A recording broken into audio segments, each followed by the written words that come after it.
If you're a splitter applying to law school who's concerned about grade inflation, this one's for you.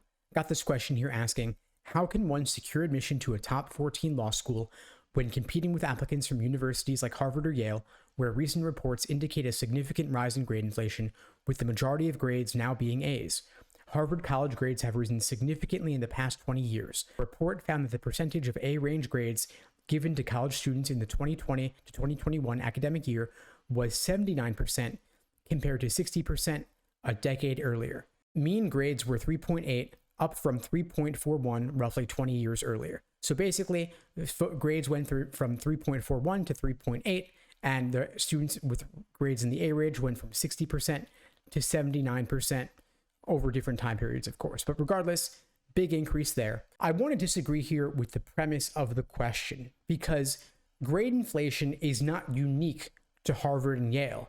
Grade inflation is endemic throughout the humanities, not just at Ivy League or other top tier schools. I personally went to Columbia for undergrad, rampant grade inflation there. It was so bad at a point that they would put on your transcript what percentage of students in that class got grades in the A range, which of course was not popular with me or my classmates. We want this to remain a secret. We don't want it getting out, of course. So this is no secret anymore, obviously, and law schools are aware of this. The thing is that law schools are evaluated based on the GPAs and LSAT scores of the students who go to their school.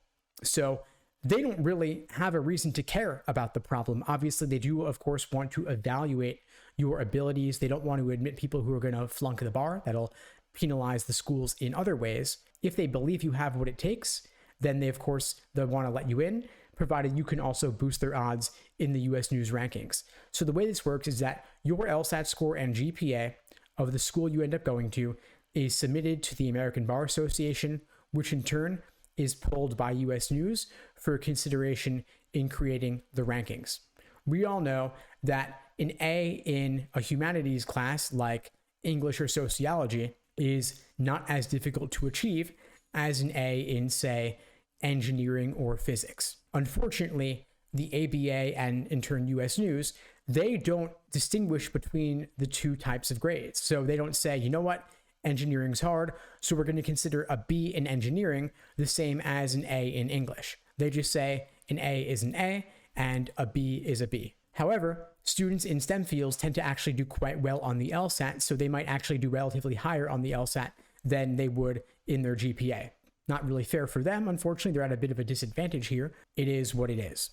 I got a related question here regarding an upward trend in your grades over time. I do want to point out, while we're on the topic, that median GPAs at top tier law schools are pretty high as well. So the median GPAs in the T14 are roughly going to be around 3.8, 3.9. So these top tier law schools are perfectly capable of finding tons of students with high GPAs who of course also have pretty high LSAT scores as well. So if you want to be ruthless in doing everything you can to get into the best possible law school, you would want to choose classes where you believe you're pretty likely to get a high GPA. Of course, that may not always involve taking the most rigorous classes. I don't want you to suddenly take classes that are going to be obviously jokes, but you do want to take classes where you will enjoy the class, it'll look serious to law schools, and you are also likely to do quite well. You can read reviews of professors to see who is giving tons of reading, maybe steer clear of that class and instead choose classes that you will enjoy, that will have good topics and titles to present on your transcript, and you're also likely to do quite well. While we're on the topic, I got a related question about increasing GPA trends over time. So do law schools care if you had a lower GPA followed by a higher GPA? The person asking this question went from a 1.9 to a 3.5. Will law schools be happy to see this? They will. They would like to see that context. However, ultimately, the cumulative GPA as calculated by LSAC is the one that ultimately counts. And so low followed by high is, of course, better than high followed by low. If your GPA is especially low, of course, you do want to write an addendum to talk about why, to give some additional context there. Anyway, folks, that's all for now. I hope you found this video helpful. If you did, please do me a favor and share it with someone who needs to see it.